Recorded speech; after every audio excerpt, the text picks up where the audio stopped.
Meu Deus do céu, esse relógio aí não dá certo, não. Hoje é despedida. Hoje você. Quem me dá 5 minutinhos aí a mais hoje? 5 minutinhos. 5, 10, 20, 30. 30 minutinhos tá bom, beleza. Ai, ai. Abre a Bíblia na onde? Não falei, né? Vocês estão espertos. 1 Reis, capítulo 17.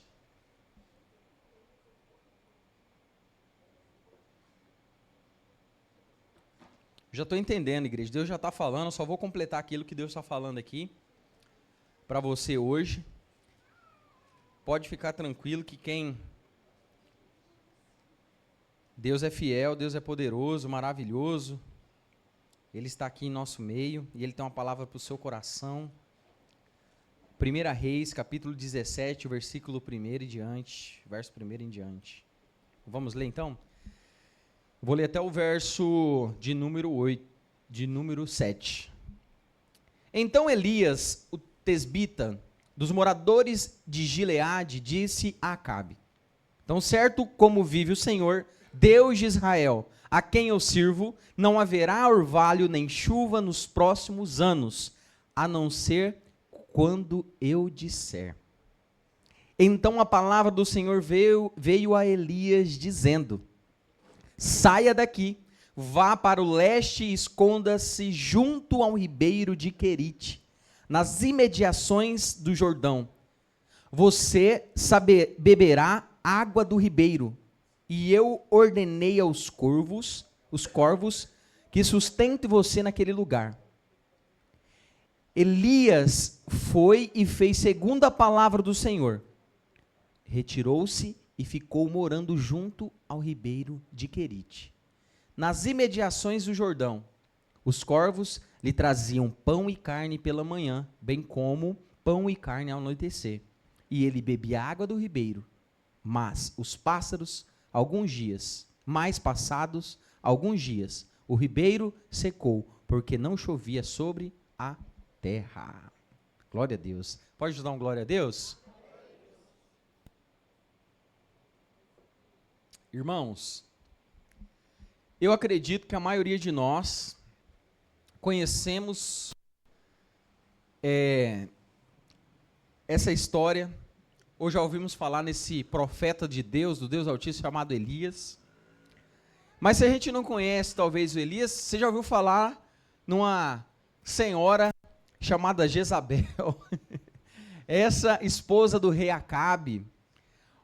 E esse rei Acabe, meus irmãos, era que estava reinando nesse tempo. Esse homem, ele, infelizmente, ele fez o que era mal aos olhos do Senhor. Ele fez o que era mal aos olhos do Senhor. Se você projeta aqui para mim, capítulo 16, desse mesmo livro aí, ao versículo 30. 1 Reis, capítulo 16, versículo 30. Vou fazer uma introdução. Acabe, filho de Onri, fez o que era mal aos olhos do Senhor, mais do que todos os reis que vieram antes dele. Irmãos, Acabe, ele casou com Jezabel. Primeiro que Jezabel, ela era princesa de Sidom, uma cidade totalmente idólatra, pagã, uma nação pagã. E ela que introduziu e ajudou a fortalecer o culto ao deus Baal. O culto a esse deus Baal. E Baal, ele era o deus das prosperidades. Ele era aquele deus que mandava chuva sobre a terra. Era o Deus que os pagãos adoravam por conta daquilo que ele fazia. Porque ele era o Deus que mandava a providência. Então eles idolatravam Baal por conta dessa prosperidade. Por conta dessas regalias que eles tinham, com essa ideia que eles estariam prosperando. E essa Jezabel, além dela cultuar esse Deus de Baal, ela também iniciou uma perseguição com todos aqueles que se diziam profeta do Deus Altíssimo. E a perseguição era tão forte que ela queria mesmo era apagar completamente o culto ao Deus de Israel. E Acabe, meus irmãos, aqui ele representa esse governo humano, um governo pecaminoso, um governo cheio de idolatria, um governo que rejeita a verdadeira autoridade de Deus. E é nesse contexto de idolatria, um contexto que a nação estava se pervertendo, que Deus levanta um homem chamado Elias como profeta. Deus levanta esse homem como profeta. Hoje a gente vê muitos profetas surgindo aí no tempo da prosperidade, né? Para falar de bênção, para falar coisas. Esses profetas aí são famosos e é muito bem quisto. Mas, diferentemente, totalmente oposto foi Elias, porque ele foi levantado num tempo de calamidade, um tempo de caos, e ele foi levantado para profetizar contra essa idolatria. Para profetizar contra esse governo que aparentemente aos olhos ali estavam prosperando. E o nome desse Elias significa o Senhor é Deus. Aleluia. Glória a Deus. Irmãos, é tão poderoso porque Elias aqui, num tempo que Israel estava totalmente pervertido, adorando esse Deus Baal, idolatria, essas coisas, ele surge com o seu nome, com o propósito, para dizer que existe só um Deus, o Senhor é Deus. Deus é o Senhor é que tem que reinar, o Senhor é que tem que reinar. E como, irmãos, toda pecado, toda idolatria, todas essas coisas contra o Senhor tem uma consequência, isso chegou aqui para o povo de Israel. Essa idolatria subiu como um podridão, né, às narinas do Senhor. E o Senhor, ele vem com juízo sobre a terra. O Senhor, ele vem com juízo sobre a terra. E qual que é o juízo de Deus sobre essa terra aqui? Que não haveria nem orvalho e nem chuva. Não é nos próximos meses, era nos próximos anos. Irmãos, é muito forte porque o Baal, ele era adorado como Deus da prosperidade, como Deus da fertilidade. Então Deus estava mostrando ali realmente que Ele é que tem poder sobre os céus e sobre a terra. É Ele que tem poder sobre os céus e sobre a terra. E nesse momento ali, de sequidão que iria se iniciar, nesse momento ali que a terra ia passar por uma tremenda crise, irmãos, é muito forte isso, porque nós estamos vivendo aqui na nossa cidade, né? Agora nós melhorou um pouco esse clima. Mas a sequidão é cruel, né, seu Luiz? Esse clima seco, sem chuva. É tão bonito quando a gente vai para a Chapada ali, né? Tá tudo na época, tudo verdinho, né? Tudo maravilhoso. Agora quando você passa ali na seca, é queimada, aquelas folhas secas. Meu Deus, é uma tristeza, não é verdade? Irmãos, e aqui eles estavam realmente passando por esse tempo de crise. Um tempo de crise. Um tempo de crise. E é isso que eu quero falar hoje para vocês. É a palavra que o Senhor vem trazer para o nosso coração hoje, que é uma obediência em tempo de crise. A gente obedecer a Deus em tempo de crise. A gente precisa estar olhando para o Senhor. A gente precisa estar olhando para o Senhor. E o que acontece com esse profeta que declara a crise? Ele anuncia a crise. Ele fala, olha, não vai chover, não vai ter orvalho, olha, vocês não vão ver uma gotinha d'água. O que acontece com ele? O Senhor retira ele. E ele vai para um tempo de solidão, um tempo de isolamento. Muito forte isso. Ele vai para um tempo de tratamento ali. Um tempo onde ele ia ficar ali recluso, depois que ele confronta Acabe, Deus manda ele se esconder em um lugar, num ribeiro, perto de um ribeiro chamado Querite. Um lugar de separação, um lugar de dependência de Deus. Aleluia. Glória a Deus. E é tão forte isso, meus irmãos. Talvez você já está entendendo essa mensagem. Que num tempo de crise, de sequidão, um tempo onde a nação estava padecendo, Deus envia aquele homem de Deus para um lugar onde ele ia depender totalmente de Deus.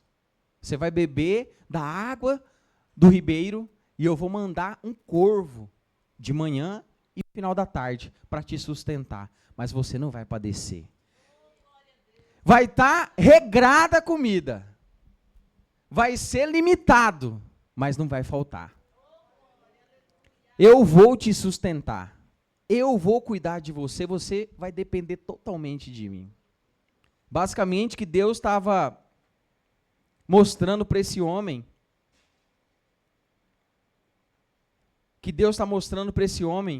é o que muitas vezes Ele quer nos ensinar, quando Ele nos permite passar por um momento de escassez e de crise. Que o que nos sustenta é guardar a palavra do Senhor no nosso coração. É isso que nos sustenta em tempo de crise. Porque assim que Elias, ele profetiza contra o rei Acabe, ele declara isso, aí a palavra do Senhor vem sobre ele. Uma ordenança de Deus vem sobre ele. Saia daqui e vai para esse lugar. Porque a crise, meus irmãos, revela quem realmente está ouvindo o Senhor. Quem realmente está ouvindo Deus. Porque nós não podemos simplesmente agir segundo a nosso achismo ou a nossa necessidade. Nós precisamos entender que o Senhor, Ele que tem que conduzir os nossos passos. É essa pergunta que eu e você temos que nos fazer. Não é o tamanho da crise, não é a circunstância que a gente está passando, mas é se nós estamos sendo guiados por Deus ou não. É isso que nós precisamos ser guiados pelo Espírito Santo. Nós precisamos ser guiados pela voz de Deus. Nós precisamos ser guiados pela voz do Senhor Jesus. Isso é maravilhoso, quando Deus ele nos guia, irmão. Muitas vezes a gente acha que a crise ela é um fim, mas ali é um início de um propósito maior de Deus. Foi o que aconteceu com esse profeta. Foi o que aconteceu com ele, porque aquele esconderijo ali, ele estava escondido. Fala comigo, escondido. Ele estava escondido. E aquele esconderijo ali fazia parte desse processo. Fazia parte desse processo ali para Deus aperfeiçoar ele.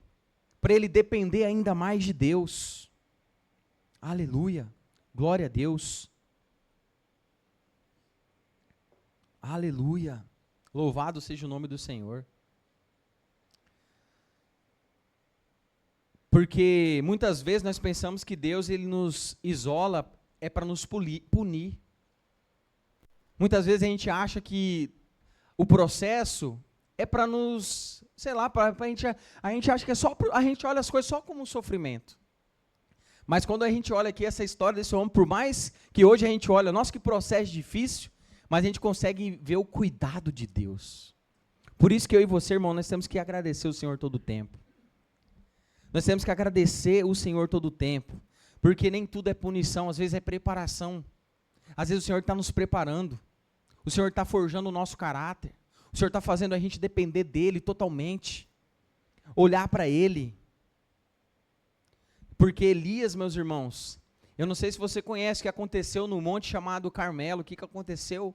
O Elias enfrentando todos esses profetas de Baal, e isso aqui antecede esse evento, aonde marcou a história desse homem, onde Deus revelou a sua glória através desse homem, mas para ele passar por isso, para ele ver a glória do Senhor sendo manifestada, ele teve que passar pelo ribeiro de Querite, pelo lugar da limitação, pelo lugar do processo, pelo lugar ali da dependência de Deus. Porque, irmão, não tem como Deus fazer algo grande na sua vida e na minha vida, se nós não suportarmos esse processo, se nós não entendermos que nós precisamos depender dEle, totalmente dEle. Louvado seja o nome do Senhor. Louvado seja o nome do Senhor. Irmãos, esse homem aqui, você imagina só o corvo, ele era uma ave considerada até impura. Considerada até impura.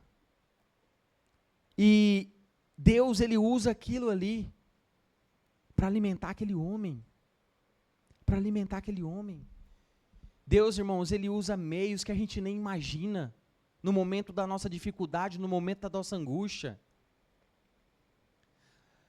Eu e você, irmãos, nós precisamos olhar para o Senhor e entender que Ele está no controle da nossa vida. Que é Ele que está guiando os nossos passos.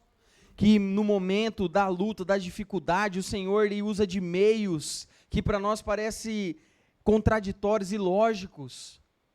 É uma coisa que a gente não entende, que a gente não consegue explicar o porquê que ele está fazendo isso. Mas quando a gente olha a história completa, a gente consegue ver o preparo de Deus na nossa vida, o quanto o Senhor tem nos forjado, o quanto o Senhor tem nos preparado. Isso é maravilhoso. Isso é maravilhoso. Porque esse sustento, irmão, que vem de Deus, ele vem da onde menos se espera. Da onde ele menos se espera. E é muito forte, porque nesse tempo de crise, eu considero que nós estamos passando um tempo de crise. Esse dia eu estava com a Adriana lá no centro, a gente foi no cartório, a gente está resolvendo a documentação da igreja, da mudança e tudo. E a gente passando por algumas lojas, várias lojas fechadas, e a gente passou por uma loja que ela conhecia, falou, nossa, essa loja fechou. E aí a gente viramos uma rua e a loja estava lá, ela não fechou, mas ela diminuiu, Giovanni, acho que tem agora só 10% da loja. A loja era grande, agora está lá só uma portinha. Meu Deus, é forte. É muito forte, irmãos. Porque a gente às vezes a gente faz um plano, você cria algo na sua cabeça, mas aí na hora que você idealiza algo e de repente você se depara com a crise, porque é difícil você ver um quadro dos sonhos da pessoa com a crise lá, né? Falar, eu estou idealizando aqui, porque aqui, antes dessa bênção aqui, vai ter essa muralha, vai ter esse processo. Eu nunca vi. Eu lembro que quando eu casei com a Adriana, eu tinha o meu quadro dos sonhos lá, né, tal. Né, tinha a casa, tinha a família, tudo, passaporte, carimbado, mas não tinha nenhuma luta nesse quadro do sonho, Eric. Não tinha nada disso, não tinha crise nenhuma. Irmãos, mas nós, que somos uns filhos maduros do Senhor, o Senhor tem nos preparado, e o Senhor tem nos encorajado, que não é para nós temermos a crise. A pergunta que eu e você devemos fazer, que voz na crise eu estou escutando? Qual que é a voz que eu estou escutando em meio à crise? Porque eu tenho certeza, irmão, que Deus ele está direcionando seus passos. Deus ele está falando com você domingo após domingo, dia após dia. O Senhor tem destinado palavras para o seu coração. Mas você não pode deixar que as palavras externas te norteiam. Você não pode deixar que as circunstâncias externas norteiem ou guiem a sua vida. Você imagina, meus irmãos, esse homem aqui, que ele mesmo é usado por Deus para falar que não ia ter chuva, não ia ter orvalho, não ia ter nada. Ele sabia que aquele rio ia secar. Falei, é óbvio, aquele riachozinho, aquele córregozinho lá vai secar já. O Senhor está me mandando para um lugar que a providência é ilimitada. Se ele for, né? Esse homem conhecia a região, ele era um homem inteligente, logo ele sabia. O Senhor está me levando para um lugar que daqui a pouco a providência acaba. E muitas vezes a gente está assim. Né? A gente está assim, Deus manda a bênção para nós, a gente já está pensando na hora que vai acabar. Fala, Senhor do céu, recebi o salário agora, meu Deus, agora tem que pagar as contas, já acabou. Não é verdade? Meu Deus, essa bênção é maravilhosa, mas existe, daqui a pouco vai acabar. A gente já pensa assim, fala, Senhor Deus do céu, esse carro é maravilhoso, mas tem revisão. Ai, meu Deus do céu, tem um seguro. Ai, meu Deus do céu, tem o PVA, tem parcela, tem... Ixi, ainda tem que abastecer, verdade, tem que abastecer para andar, né? Misericórdia. Irmãos, por isso que nós precisamos olhar para o Senhor, porque o Senhor está cuidando de tudo. O Senhor não nos dá nada pela metade. Se o Senhor te deu, Ele vai cuidar. Se o Senhor, aquele que começou a boa obra, Ele é fiel para cumprir. E o Senhor ele enviou aquele homem para aquele lugar e aconteceu isso mesmo. Secou. Secou. E o mesmo Deus que deu, foi o mesmo Deus que orientou ele. É o Deus que secou. Deus não podia no seu poder deixar só aquele riacho lá com água? Podia, né? Falou, ô Senhor, você não podia, ô Senhor, só aqui, né? Só aqui na minha loja, aqui, só podia mandar cliente só para mim, Senhor. Deixa os outros, né? Eu sou seu filho, só para mim aqui. Eu podia ter mais, né? O Senhor podia cuidar só de mim aqui, né? O Senhor me mandou para cá, o Senhor não vai me deixar padecer. O Senhor vai deixar secar? Não, o Senhor que me mandou para cá, o Senhor vai me sustentar. Mas, irmãos, quem somos nós para controlar esse Deus? E muitas vezes eu e você, irmãos, na nossa pequenez, Nós queremos governar sobre a nossa própria vida. Essa é a nossa tendência. A idolatria que aquele povo sofria ali a idolatria que tenta todos os dias tomar o nosso coração, que é o que o apóstolo Paulo condenou, que eles estavam considerando o seu próprio umbigo. O Deus deles era o ventre. O apóstolo Paulo, em uma das suas cartas, ele exorta a igreja, fala: o Deus de vocês é o ventre de vocês. O Deus de vocês, vamos trazer na nossa linguagem, é o seu próprio umbigo. Vocês estão preocupados só com você. E quando a gente está olhando só para nós, a gente não consegue ver o que Deus está fazendo. A gente não consegue entrar na agenda de Deus. Quando a gente está olhando só para nós, a gente não consegue entrar na agenda de Deus, irmão. Se você estiver olhando só para você, você não vai viver o propósito de Deus. Você precisa submeter. Você precisa submeter. Você precisa se esvaziar. O homem, um dia ele é usado para falar diante do rei, com autoridade. No outro dia o corvo que está levando comida para ele. No outro dia ele está lá, pegando água no... O que é isso, Deus? Nós não podemos esquecer que nós somos totalmente dependentes. Nada depende de nós, irmãos. Tudo depende dele. Se você está aqui hoje é por conta dele. Se você está vivo hoje, se você está sustentado hoje, se você está trabalhando hoje, é por conta dele. Nós não podemos nos esquecer que é ele que nos sustenta. É ele que nos sustenta.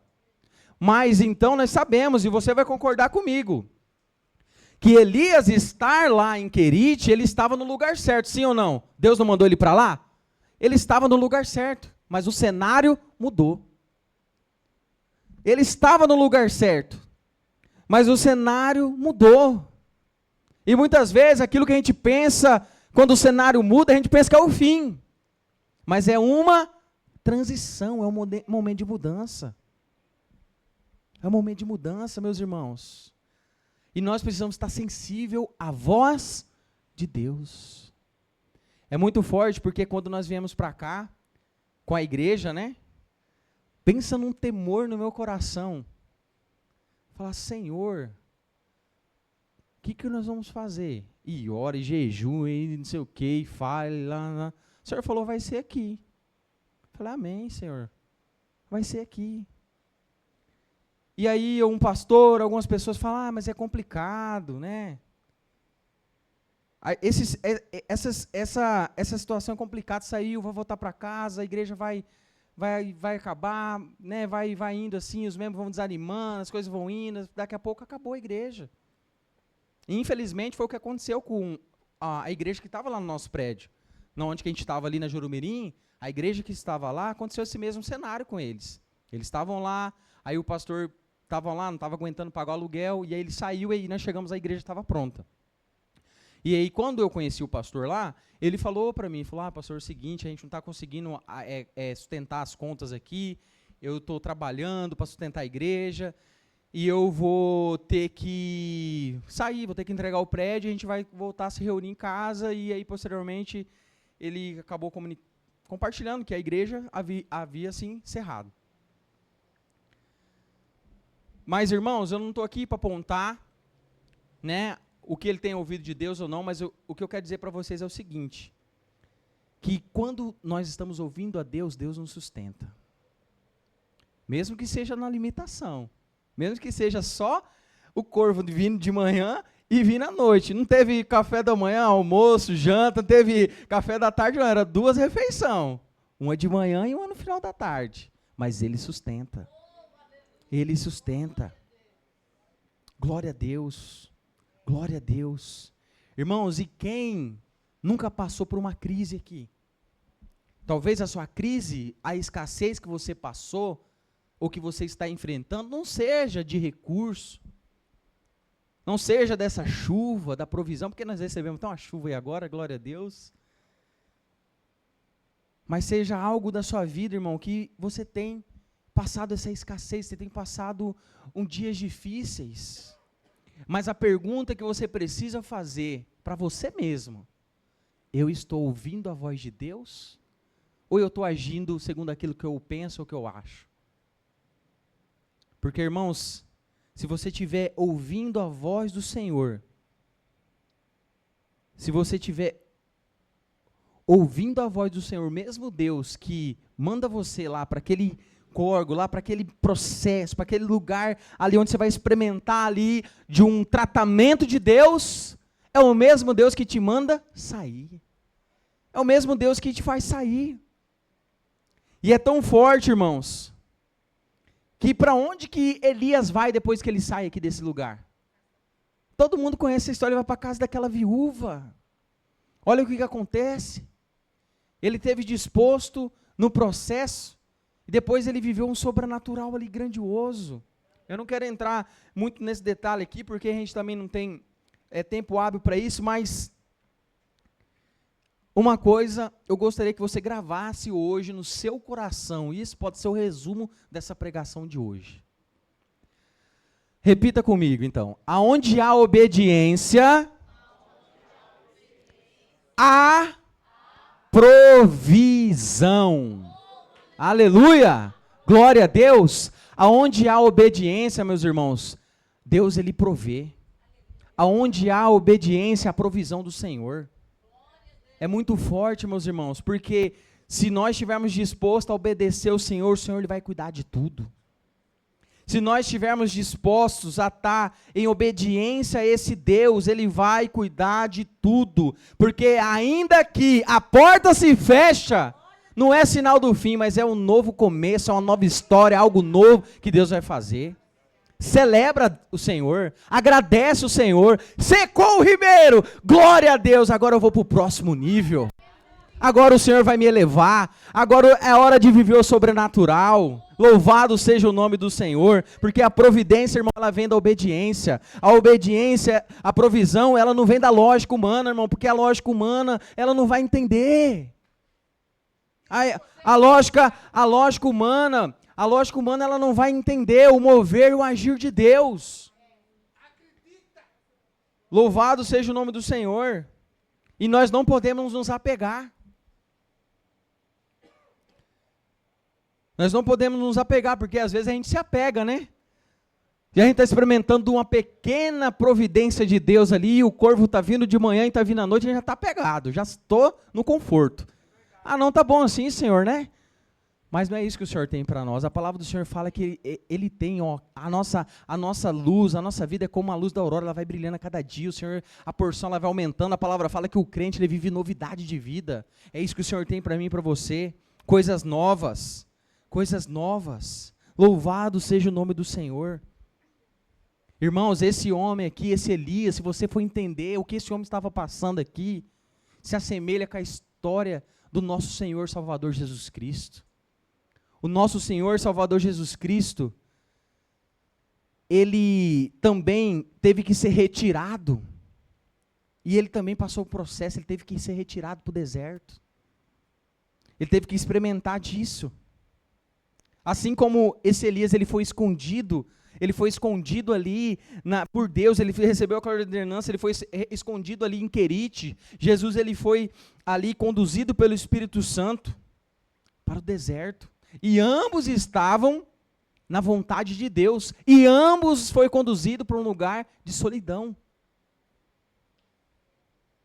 Irmãos, a diferença, é muito forte isso, a diferença de Elias para Jesus é que Elias teve os corvos que sustentavam ele. E o que sustentou Jesus no deserto? O que sustentou Jesus no deserto, igreja? Foi a palavra de Deus. Jesus, obviamente, irmãos, que quando nós vamos entender a organização da palavra do Senhor, nós vemos que o Novo Testamento, ele revela aquilo que estava escondido no Novo. É um termo que a gente usa na teologia. Que Elias é um tipo, uma tipologia, uma figura desse Salvador, do verdadeiro profeta, do verdadeiro Messias, o adorado. E Jesus, ele está mostrando para nós, ensinando para mim e para você, o que tem que nos sustentar no momento da crise, da dificuldade, é a palavra de Deus. É a palavra do Senhor que nos sustenta. O que Jesus diz? Ele diz que nem só de pão viverá o homem, mas de toda palavra que procede da boca de Deus. Aleluia. Irmãos, é muito forte porque assim como Elias, ele experimentou um silêncio de Deus ali ao ver aquele ribeiro secar, Jesus também experimentou o silêncio de Deus na cruz. Jesus, ele experimentou o silêncio do Pai, o Pai se calando. E é esse silêncio de Deus, meus irmãos, é muito forte e você precisa entender isso e nunca se esquecer. Que o silêncio de Deus não significa abandono. O silêncio de Deus não significa que Ele te abandonou. O silêncio de Deus não significa que Ele virou as costas para você. Mas que o propósito precisa se cumprir. Louvado seja o nome do Senhor. Louvado seja o nome do Senhor Jesus. Louvado seja o nome do Senhor Jesus. Irmãos, eu gostaria que você colocasse sobre os seus pés.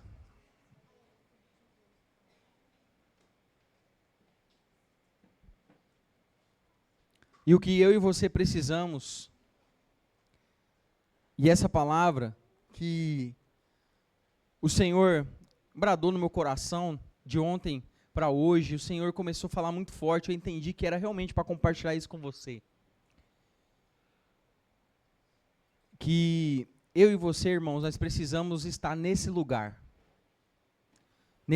aonde nós dependemos de Deus. Aonde você depende de Deus. Quem governa a sua vida não é o homem, não é o seu patrão, não é o governo desse mundo, mas é Jesus Cristo. Louvado seja o nome do Senhor. Esse homem, ele aprendeu a depender de Deus, porque essa dependência de Deus, sabe por que existe a crise na nossa vida? Para nós aprendermos a depender dEle. Esse homem, ele foi aprendendo a depender desse Deus e a viver para Ele. E em Cristo, irmãos, nós aprendemos a depender de Deus. Depender somente do nosso Pai que estás nos céus. Depender somente dEle, aquele que cuida de mim, aquele que cuida de você. É aquele que provê, aquele que cuida, aquele que zela por nós. Aquele que não te abandona. É aquele que é o nosso sustento. Aquele que é o nosso sustento. E é muito forte porque aqui nesse ribeiro que secou, ele trata a nossa dependência. E na cruz ali, na cruz de Cristo, nós temos o que é suficiente para nós, que é o seu sacrifício. O sacrifício de Cristo, ele é suficiente. Porque aqui, no ribeiro, Deus estava provendo.